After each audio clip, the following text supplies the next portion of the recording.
Ассаламу алейкум, АТВ телеканалының әзиз ықыласпенділері, қадірлі тамаша көйлер. Мінекей әзелден үгіт нәсиятпенен тәрбияланып келатырған халқымыз үшін нәсият көрсетуін Нүкіс қаласы бас имамы Разов Бахрамадин ұстазымызбенен бірге сілерге әнәм етіп атырмыз. Ассаламу алейкум, ұстаз. Алейкумассалам рахматуллахи ва баракатух. Ұстаз, мінекей әзіргі уақытта елімізге бәрші мұсылманларға құтлы ай Рамазан айы кіріп келмекте. Келің осы Рамазан айы туралы бір түсінік беріп өтсеңіз.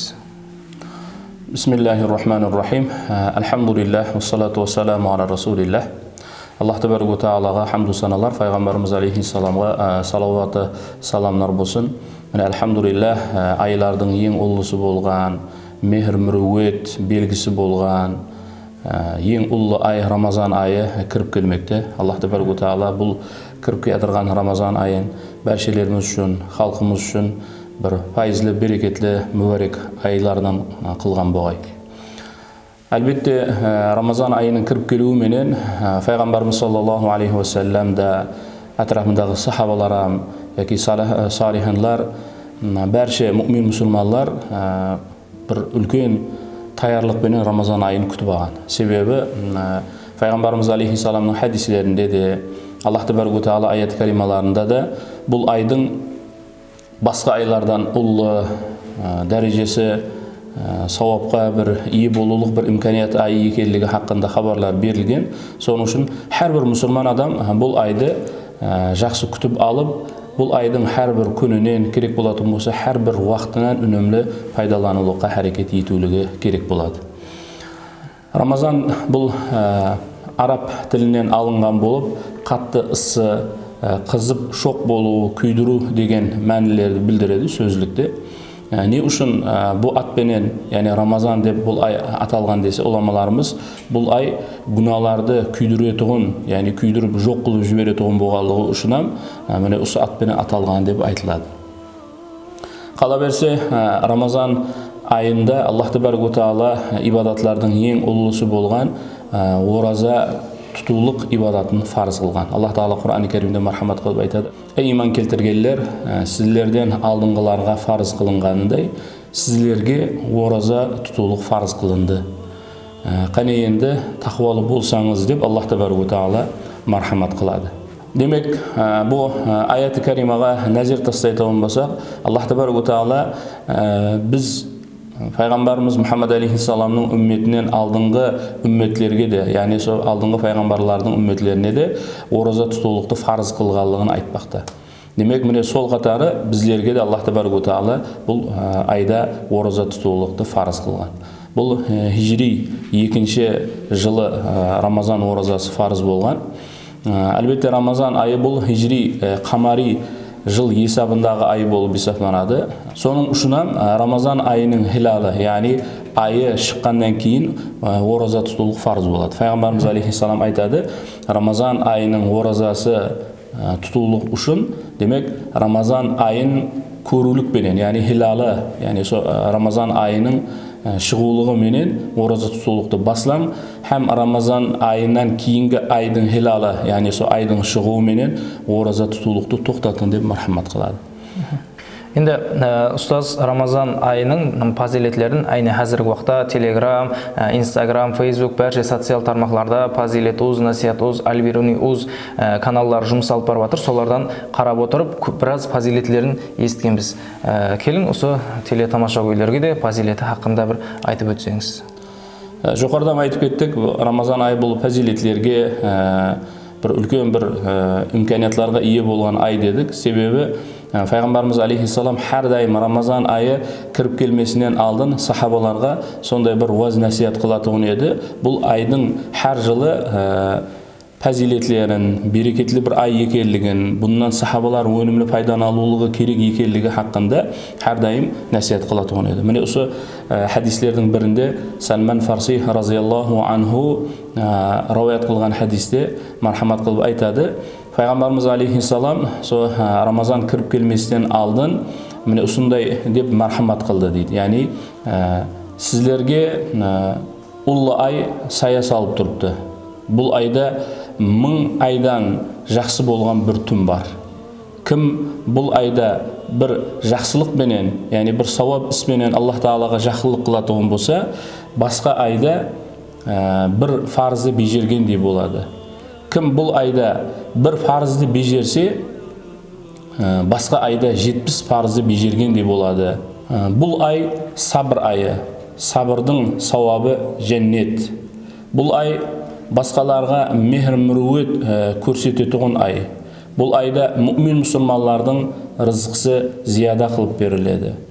Кім бір ораза тұтқан адамға ауыз аштырса, яғни ораза тұтқан адамға тағам берсе, Аллах Тәбәрәк Тағала оның гүналарын кешіреді. Хәмде оны дозақтан азат қылады. Хәмде ауыз аштырған адамға ораза тұтқан адамның сауабынан кемиместен сондай сауап беріледі.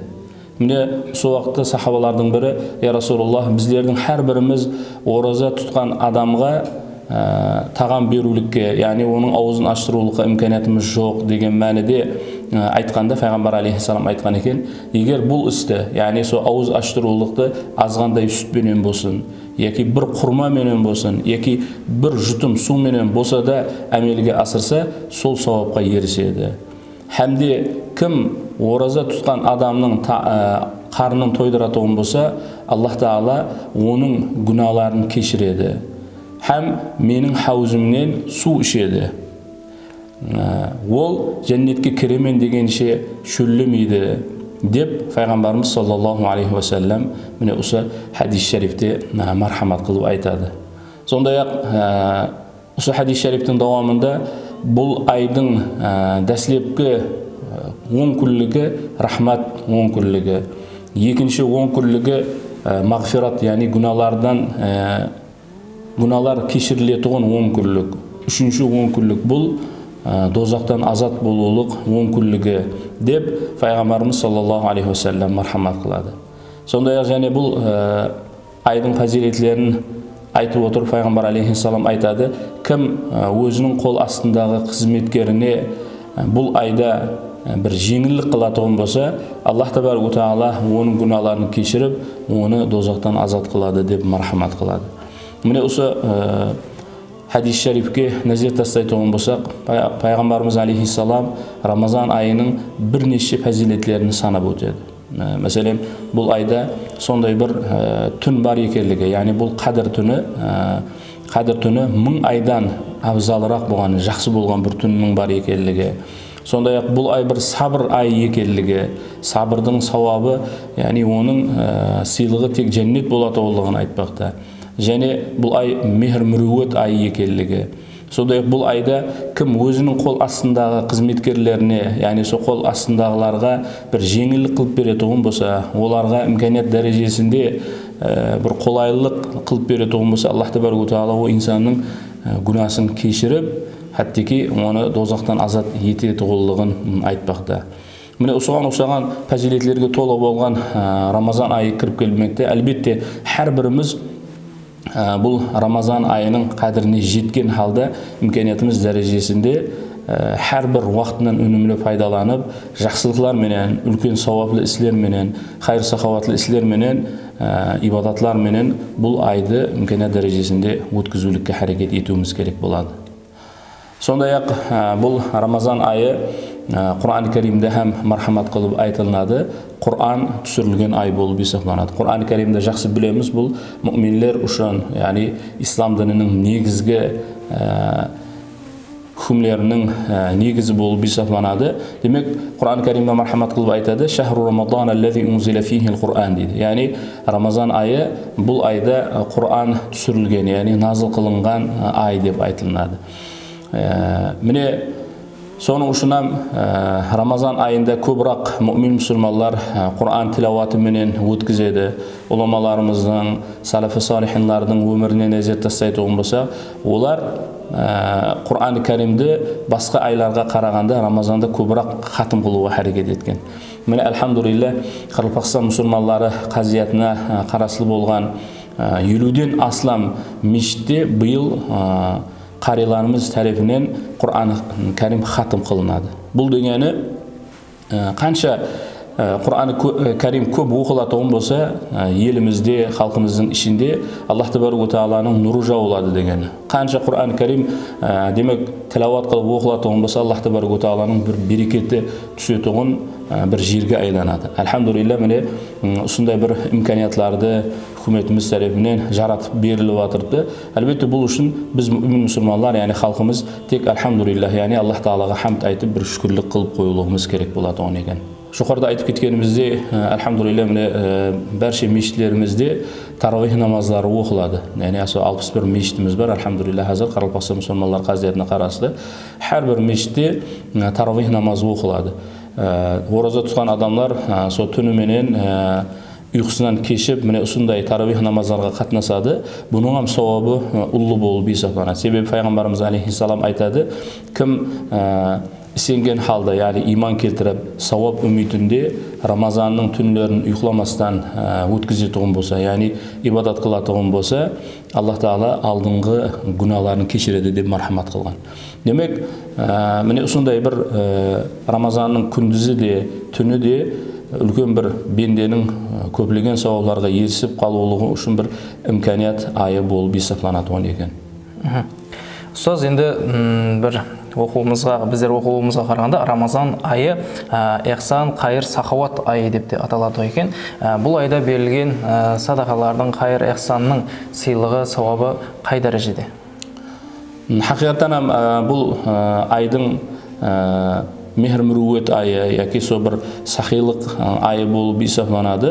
Sebebi bu ayda ko'pchilik o'zining zakatini beradigan adamlar, ya'ni so imkoniyati bor insonlar bu ayda zakatini berishga harakat etadi. Sebebi zakat bu Alloh tabaraka taolaning farz ibodati. Kim Ramazon oyini niyat qilib o'sha ayda muhtoj adamlarga o'zining zakatini bejaradigan bo'lsa, boshqa oylarda bejarilgan 70 есе savobga erishadigan ekan. So'ng uchun ham ko'pchilik adamlar zakat ibodatini Ramazonda bejarishga harakat etadi. Qolaversa, bu ayda fitr sadaqasi beriladi. Fitr sadaqasi bizning xalqimizning ishinde jan sadaqasi deb aytiladi. So'ng bilan birgalikda agar ro'za tutuvlikqa imkoniyati yo'q adamlar bo'ladigan bo'lsa, kasallik sababli yoki jasini o'tib qolganligi sababli fidya sadaqasi beriladi bu ayda.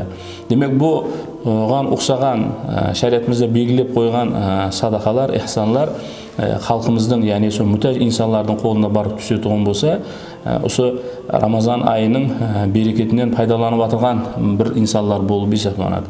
Sonday-aq bu demek so şariatimizda ko'rsatib berilgan fitr yoki fidya yoki so zakat sadaqalaridan boshqa da ko'pchilik ro'za tutgandan keyin atrofidagi muhtoj insonlarning holini tushunib boshlaydi. Sebebi 16 soatlab, 17 soatlab sho'llab, ash bo'lib, ya'ni so qiynalib ro'za tutama, demak qiyinchilik, ya'ni o'sha ashliq qanday bo'ladiganligini tushungandan keyin atrofidagi muhtoj odamlarning holini tushunib, yana da ol saxiy bo'lishga harakat etadi.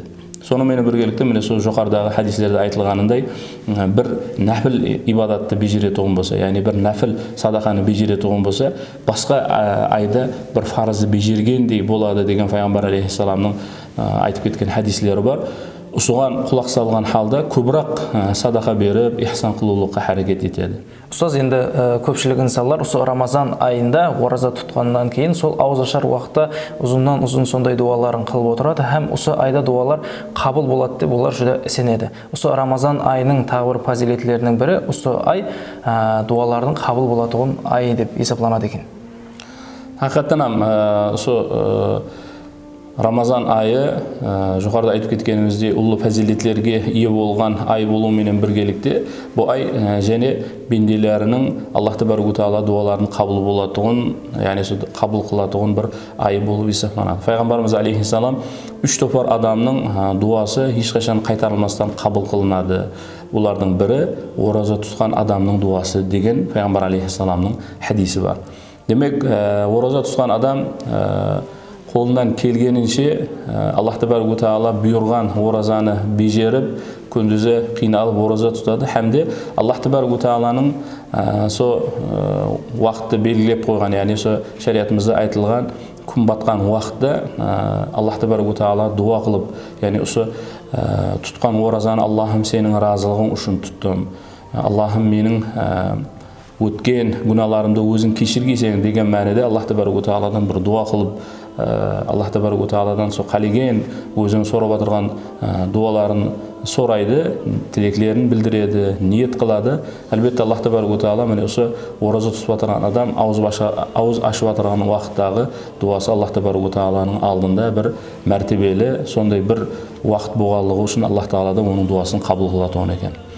Сондай-ақ сол орын келгенде айтып кетеміз, айрым халқымыздағы айрым адамдар сол ораза тұтулықта өзінің оқылатұғын дуалары бар екен, ниет қылған уақытта да өзінің айтылатұғын бір арнаулы сөздері бар екен деп түсініп, мен оны ядламағанмын, мен оны білмеймін, соның үшін мен ораза тұтылмаймын деген бір түсінікте болатын инсандар бар. Негізінде сол орнына келгенлігі үшін айтып кетуіміз керек болады. Ораза тұтқан адам таң уақытта, демек таң атпастан алдын сәхәрлікті қылып болғаннан кейін бүгінгі Рамазан айының оразасын таң атқаннан күн батаман дегенше бүгінгі оразаны ниет еттім деп өзінің тілінде осы мәніде ниет ететін болса, бұл ниетті бежерген болады. Ал енді ауыз ашатығын уақытта, яғни сол құяш батқаннан кейін ифтарлық уақытында ол өзінің қалеген нәрсесін Аллах тәбәрәк тағаладан өзінің тілінде сораса, бұл сол ауыз ашу дуасы болады. Яғни сол Аллахым өзің бүгінгі тұтқан оразамды қабыл қылғайсаң, күнәларымды өзің кешіргейсең деп қалеген Аллах тағаладан сорайтұғын әрқандай кеуіліне түйіп қойған дуасы болатұғын болса, сол нәрсені өзінің тілінде айтатұғын болса, сол демек ауыз ашу дуасы болады.